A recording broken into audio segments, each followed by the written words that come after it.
As winter approaches, the familiar chill in the air serves as a reminder of nature's unpredictable power. While cozy evenings by the fire are a hallmark of the season, severe cold weather can bring unexpected challenges, from power outages to impassable roads. Being prepared is not about expecting the worst, but about ensuring you and your loved ones can remain safe, warm, and comfortable no matter what the forecast holds. Taking simple, proactive steps now can make all the difference during an emergency. To help you get ready, the American Red Cross has compiled a list of essential items every household should have on hand for the coldest nights. These expert recommendations are designed to cover your basic needs, providing peace of mind as we head into the winter months. This video will walk you through the 12 crucial items to include in your home preparedness kit. By gathering these supplies, you can confidently face the season, knowing you are equipped to handle its most demanding conditions. The indispensable Mylar space blanket. Let's be direct. Underestimating a winter power outage is a rookie mistake that can have severe consequences. When your furnace cuts out and the temperature inside your home starts to plummet, you need a solution that works without electricity. This is where the emergency Mylar thermal blanket, often called a space blanket, becomes one of the most critical survival tools you can own. Forget your assumptions about this flimsy-looking sheet of plastic. Developed by NASA in 1964, its material is engineered to reflect up to 90% of your body heat back to you. In a situation where your body is losing heat faster than it can produce it, this reflective property is the difference between maintaining your core temperature and succumbing to hypothermia. It's lightweight, folds down to the size of a wallet, and costs next to nothing. There is no logical reason to not have a dozen of these stashed away. The utility of a Mylar blanket extends far beyond just wrapping it around yourself like a burrito. In an indoor emergency, you can tape these blankets over windows to create an additional barrier against the cold, reflecting thermal energy back into the room. This simple action can significantly slow the rate at which a room loses heat. If you're forced to shelter in a single smaller room to conserve warmth, lining the walls or doorways with Mylar blankets can further insulate your space. For those facing an outdoor emergency, such as being stranded in a vehicle, the Mylar blanket is non-negotiable. Not only does it serve as personal insulation, but its reflective surface makes it an excellent signaling device for rescue crews. Its waterproof and windproof nature also provides a crucial shield against the elements, protecting you from moisture and convective heat loss. Having one in your car's emergency kit isn't a suggestion, it's a requirement for anyone who drives in winter conditions. Do not rely solely on your car's heater, which is useless if you run out of gas or have a dead battery. The Mylar blanket is a passive, fail-proof system. 2. Your primary defense, the cold weather sleeping bag. When the power grid fails, and your home's temperature drops to match the outdoors, your bed's comforter is not a survival plan. It's a flimsy piece of fabric designed for comfort in a climate-controlled environment. For true preparedness, you need a tool built for the job. A cold weather-rated sleeping bag. This isn't about camping, it's about staying alive when your conventional heating sources are gone. A proper sleeping bag is your personal insulation cocoon, designed to trap your body heat and create a pocket of survivable warmth in an otherwise freezing room. Relying on piling up every blanket in your house is an inefficient strategy. Layers of cotton and polyester are heavy, cumbersome, and ultimately less effective than a single properly rated sleeping bag. When selecting one, you must pay attention to the temperature rating. A comfort rating indicates the temperature at which an average person will feel comfortable, while a lower limit or survival rating indicates the lowest temperature at which the bag will prevent hypothermia. For home emergency preparedness, investing in a bag rated for sub-zero temperatures is the only sensible choice. The weather is unpredictable, and you need a buffer. A bag rated for 0 buff if or 15-15 provides that margin of safety. The logic is simple. During a prolonged blackout, you will likely consolidate your family into one room to preserve heat. Having a dedicated sleeping bag for each member of the household ensures that everyone has a personal, reliable source of warmth through the night. This is far more effective than huddling together under a pile of inadequate bedding. Modern synthetic fill sleeping bags offer excellent insulation, even if they get damp, are hypoallergenic, and are generally more affordable than their down counterparts, making them the practical choice for a home emergency kit. Don't think of it as a camping accessory you might use one day. Think of it as a portable, personal life support system for a winter crisis. When you are shivering in a dark, cold house, the investment in a quality sleeping bag will feel like the smartest decision you've ever made. Anything less is a gamble you should not be willing to take with your family's safety. 3. The non-negotiable rule of layering. Your wardrobe of cotton hoodies and jeans is useless in a serious cold weather emergency. Cotton is hydrophilic, meaning it absorbs moisture and holds it close to your skin. When you sweat, even slightly, that moisture cools and actively pulls heat away from your body. This is a direct path to hypothermia. Effective winter survival, whether indoors or out, hinges on one fundamental principle: layering with the right materials. This isn't a fashion statement, it's a functional system designed to trap air, manage moisture, and allow you to adapt to changing conditions. You must have a dedicated supply of appropriate winter clothing for every person in your household, separate from your daily wear.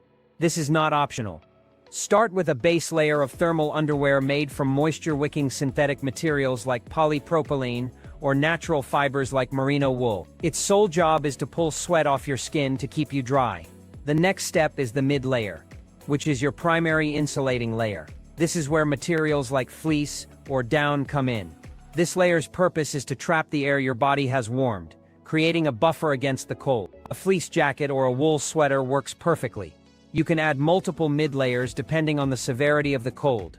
The final piece is the outer layer, or shell. While less critical for an indoor situation, it's vital if you must go outside. This layer needs to be windproof and waterproof to protect you from the elements, which can rob you of heat with terrifying speed. Crucially, don't forget your extremities. A significant amount of body heat is lost through your head, hands, and feet. You need multiple pairs of thick wool socks, not cotton, as well as insulated, waterproof gloves and a warm winter hat that covers your ears. The ability to add or remove these layers is what makes the system work. It allows you to regulate your body temperature and avoid sweating, which, as stated, is the enemy. Stocking these items is not an overreaction, it is the baseline for responsible winter preparation. 4. The reality of fueling your body in a crisis. When your power is out and the roads are impassable, your well-stocked refrigerator becomes a ticking time bomb of spoiled food. The assumption that you can just make do with whatever is in your pantry is a dangerous one. You need a dedicated, deliberate stockpile of non-perishable food. This isn't about having a few extra cans of soup.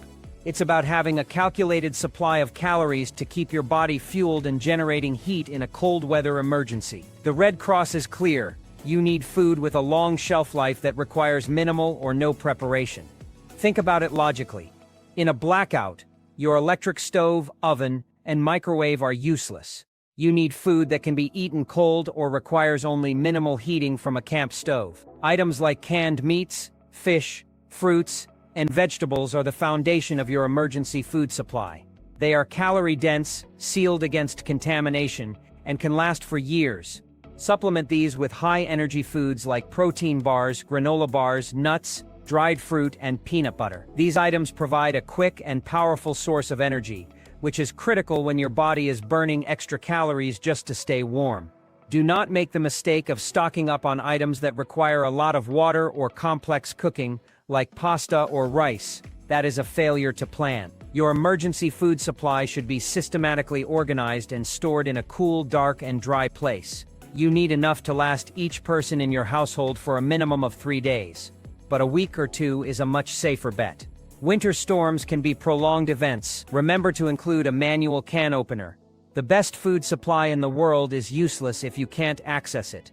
It's also critical to consider the dietary needs of everyone in your family, including infants, the elderly, or anyone with allergies or specific medical requirements. Baby formula, special dietary foods, and even pet food must be part of your stockpile. This isn't about gourmet dining, it is about survival. The psychological comfort of having a reliable food source during a stressful, uncertain time cannot be overstated. A warm meal, even from a can, can provide a significant morale boost.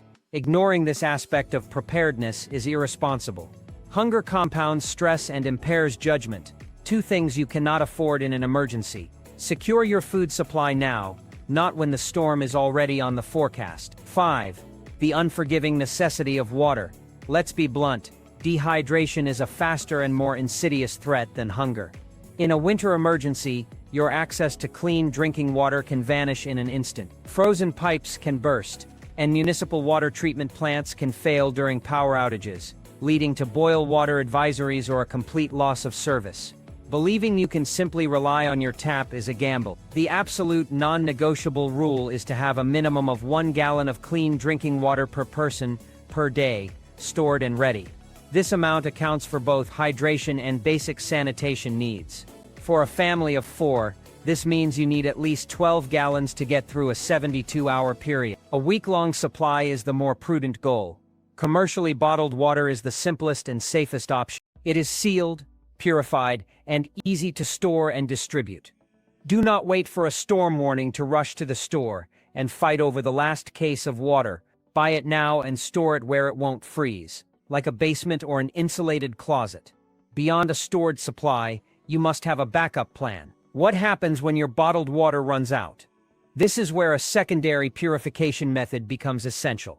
A high-quality portable water filter, like those used by backpackers, can turn questionable water sources into safe drinking water. These filters can remove bacteria, protozoa, and other contaminants from sources like melted snow or even your home's hot water tank.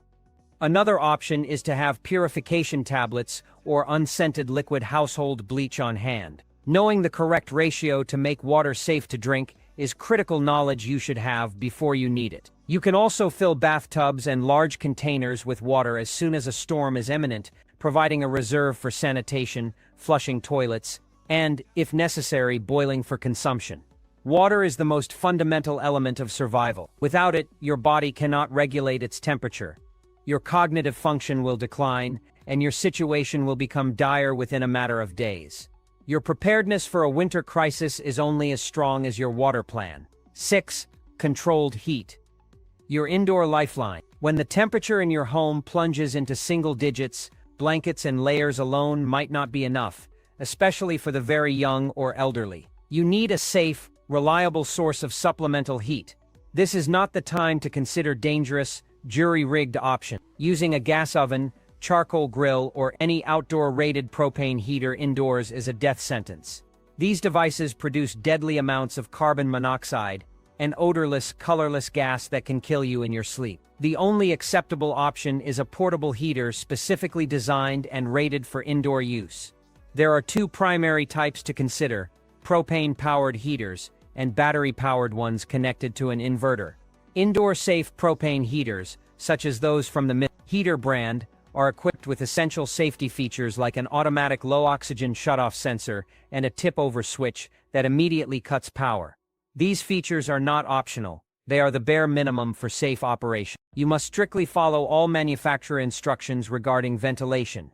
Even with safety sensors, you need to crack a window open to ensure a steady supply of fresh air and prevent any potential CO buildup. Before an emergency strikes, you must understand your chosen heater's fuel consumption and have an adequate supply stored safely.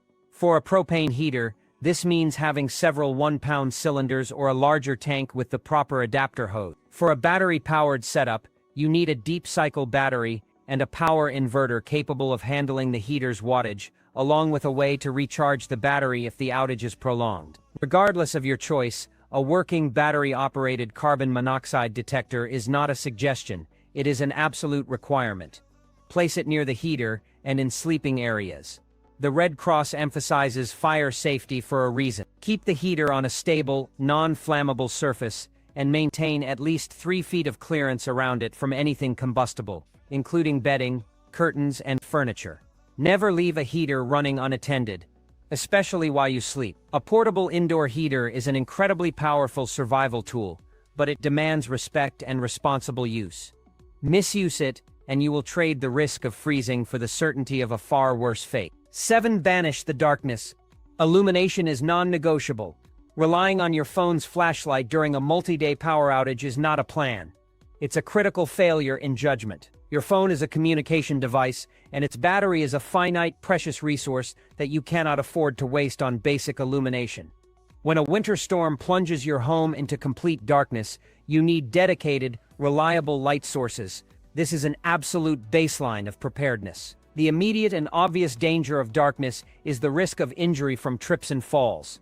Navigating your own home becomes a treacherous activity when you can't see obstacles, stairs, or debris. A simple fall in the dark can lead to a serious injury that becomes exponentially more difficult to manage without access to emergency services. The psychological impact of prolonged darkness is also significant, breeding anxiety and a sense of helplessness. Effective illumination restores a sense of normalcy and control, which is vital for clear thinking in a crisis. The Red Cross specifically advises against relying on candles. While they may seem romantic, they are an open flame and an unacceptable fire hazard in a stressful, chaotic environment. A knocked-over candle can turn a power outage into a catastrophic house fire in seconds. The correct approach is a multi-layered lighting strategy centered on modern LED technology. Your primary tools should be several bright, durable LED lanterns. A good lantern can illuminate an entire room, allowing your family to perform tasks, play games, and maintain a semblance of normal life. They are safe, produce no heat or fumes, and have incredibly long run times. You must have multiple sets of extra batteries for each device. Check and rotate these batteries every 6 months to ensure they are fresh when you need them. In addition to area lighting from lanterns, every member of the household, including children old enough to use one responsibly, should have their own personal flashlight or headlamp. A headlamp is particularly useful as it keeps your hands free for carrying supplies, tending to a family member, or making repairs. Store these light sources in accessible, predetermined locations around the house. The kitchen, the bedroom, the basement, so no one is fumbling in the dark when the power cuts out. Your investment in a robust lighting system is an investment in safety, sanity, and operational capability during a blackout. Do not cut corners here. 8. Your personal infirmary, the first aid kit. Minor injuries are an inevitability in daily life. During a high-stress, low-visibility winter emergency, the likelihood of cuts, scrapes, burns, or sprains increases dramatically. However, in a severe weather event, help is not just a phone call away. Roads may be impassable for ambulances, and emergency services will be overwhelmed with high-priority calls. The blunt reality is that for all but the most life-threatening injuries, you are on your own. A basic box of assorted bandages in your bathroom cabinet is grossly inadequate. You need a comprehensive, well-stocked first aid kit that functions as your own personal infirmary. The ability to effectively clean, disinfect, and dress a wound can be the difference between a minor inconvenience and a serious infection. Having the right supplies on hand removes panic from the equation and allows you to deal with the situation calmly and competently. This is not about performing surgery, it's about having the tools to manage common injuries and prevent them from becoming major problems. Your kit must be built with deliberation. Start with a store-bought comprehensive kit. But do not stop there. You must customize it for your family's specific needs. This includes a plentiful supply of antiseptic wipes, antibiotic ointment, gauze pads of various sizes, medical tape, and a range of bandages. Include tools like scissors, tweezers, and a digital thermometer. More importantly, you must add any necessary prescription medications. You should have at least a week's supply of any daily medications for family members, as pharmacies may be closed or inaccessible. Discuss a plan with your doctor for obtaining an extra supply for your kit. Also, consider over-the-counter medications that will be crucial in a crisis. Pain relievers, anti-diarrhea medication, antacids, and allergy medication like Benadryl.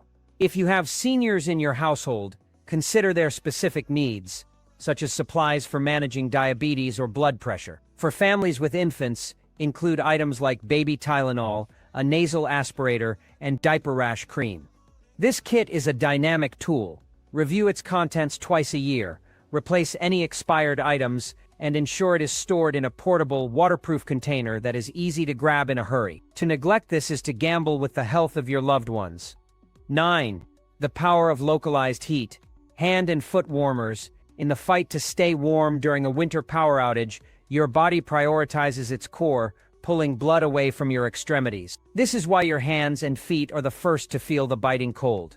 Cold hands are clumsy hands, making simple tasks difficult. Cold feet are not only miserable, but can also lead to a dangerous drop in your overall body temperature. While layers and blankets are your primary defense, there are times when you need a concentrated, localized source of heat. This is the precise role of disposable or rechargeable hand and foot warmers. Dismissing these items as a luxury is a fundamental misunderstanding of cold weather survival. They are a powerful tool for preventing frostnip and the more severe frostbite, especially when dealing with extreme cold or for individuals who are more susceptible, such as children and the elderly. When the ambient temperature in your home has dropped to a dangerous level, the ability to generate a pocket of intense heat can be a game changer for both safety and morale. There are two primary types to consider. The most common and affordable are the air-activated, single-use warmers. These small packets contain a mixture of iron powder, salt, and other ingredients that create an exothermic reaction when exposed to oxygen, generating heat for several hours. They are lightweight, have a long shelf life, and are incredibly simple to use. You should have a large supply of these as part of your core winter kit.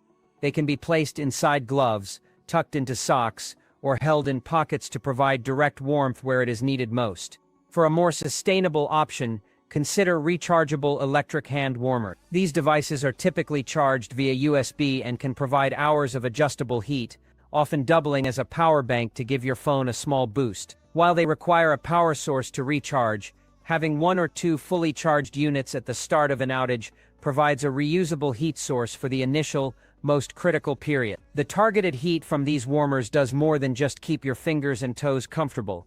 It helps maintain dexterity, improves blood circulation, and provides a significant psychological lift in a relentlessly cold environment. They are a small, inexpensive item that delivers an outsized benefit. 10. Your modern lifeline. Power and connectivity. In a prolonged winter power outage, your smartphone is more than a convenience. It's a critical link to the outside world. It's your source for emergency alerts, your way to contact family, and your access to official instructions from authorities. But all of that functionality is entirely dependent on its battery.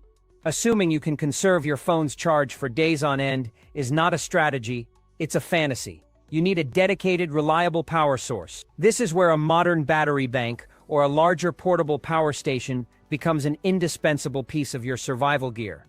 The Red Cross emphasizes staying connected for a reason. Information is a vital resource. Without it, you are isolated and making decisions in a vacuum. A simple, pocket-sized battery bank can recharge a smartphone multiple times, extending your communication window from hours to days. For a minimal investment, you eliminate one of the most significant points of failure in a modern emergency. For those seeking a more robust solution, a portable power station is the next logical step. These are essentially high-capacity batteries equipped with standard AC outlets, USB ports, and DC outputs. They are silent, produce no fumes, and are completely safe for indoor use. Unlike gasoline generators, a mid-sized power station can not only keep all your family's phones and tablets charged for a week, but it can also power other essential devices. This includes running an LED lamp for room-scale lighting, powering a laptop to access important information, or most critically, keeping essential medical devices operational. For anyone who relies on a CPAP machine, a nebulizer, or other powered medical equipment, a power station is not optional. It is a non-negotiable lifeline. Before an emergency, you must fully charge your power banks and power station. You must also understand their capacity and what you can realistically run from them. This is not a tool you want to be learning how to use in the dark. In an age of digital dependence, failing to plan for a power outage is a deliberate choice to be cut off and vulnerable. 11. The unfailing voice of authority. The weather radio. When the power goes out and the internet is down, your standard lines of communication are severed. You are in an information blackout, unable to receive critical updates about the storm's progress, road closures, shelter locations, or the status of utility repairs. Do not assume you will be able to get information from your car radio. You may not be able to get to your car, or you may need to conserve its fuel. The only reliable and direct line to official information during a widespread disaster is a NOAA weather radio. This is not just another gadget, it is a purpose-built survival tool designed to function when all else fails. These radios are tuned to receive broadcasts directly from the National Weather Service and other emergency agencies. They provide a constant stream of official, unfiltered information specific to your area. In a crisis, rumors and misinformation spread rapidly. A weather radio cuts through the noise and gives you actionable intelligence from a trusted source. The most resilient and practical choice is a model that offers multiple power options, specifically a hand crank and a solar panel. A radio that relies solely on disposable batteries introduces a point of failure. When those batteries die, your radio is a paperweight. A hand crank radio, however, ensures you will never be without power. A few minutes of cranking will provide a significant amount of listening time, guaranteeing you can access information no matter how long the outage lasts. Many of these emergency radios also come equipped with a built-in flashlight and a USB port capable of providing a small, emergency charge to a cell phone. While not powerful enough to fully recharge a phone, it can provide enough power to make a crucial call or send a text message. Owning a weather radio is a fundamental component of being a responsible adult. It is a tacit acknowledgement that you cannot rely on consumer-grade technology in a real emergency and that you need a dedicated tool to receive life-saving information. 12. Your identity in a pouch, essential documents. In the chaos of an emergency, or in the devastating aftermath where you might be displaced from your home, the most valuable things you can have are your identity and the legal proof of your existence. A winter storm can cause burst pipes, flooding, or even structural damage that could force you to evacuate. In that scenario, you will not have the time or the presence of mind to hunt for birth certificates, social security cards, or insurance policies. These documents are the keys to rebuilding your life. Without them, you are a ghost in the system, facing immense bureaucratic hurdles to prove who you are, what you own, and what you are entitled to. The only sane approach is to gather all your vital records beforehand and secure them in a single, portable, and waterproof container. This is not a suggestion, it is a critical task that you must complete. Your document pouch should be a grab-and-go bag containing everything you would need to start over. This includes physical copies of birth certificates, passports, social security cards, and driver's licenses for every member of your family. Add property deeds, vehicle titles, and insurance policies for your home and automobiles. Include a list of all your bank accounts, credit card numbers, and the contact information for the financial institutions. Make copies of medical records and a list of all prescriptions, including dosage information. Don't forget to add some cash in small bills, as electronic payment systems will be down. Once you have gathered the physical copies, make digital back, scan every document and save them to a password-protected USB flash drive that lives in the pouch, and also upload them to a secure cloud storage service. This redundancy is your safeguard against total loss. The pouch itself should be durable and explicitly waterproof and fire-resistant. Store it in a location that is both secure and immediately accessible in an evacuation. Your preparedness is incomplete until you have secured the paperwork that proves your life exists.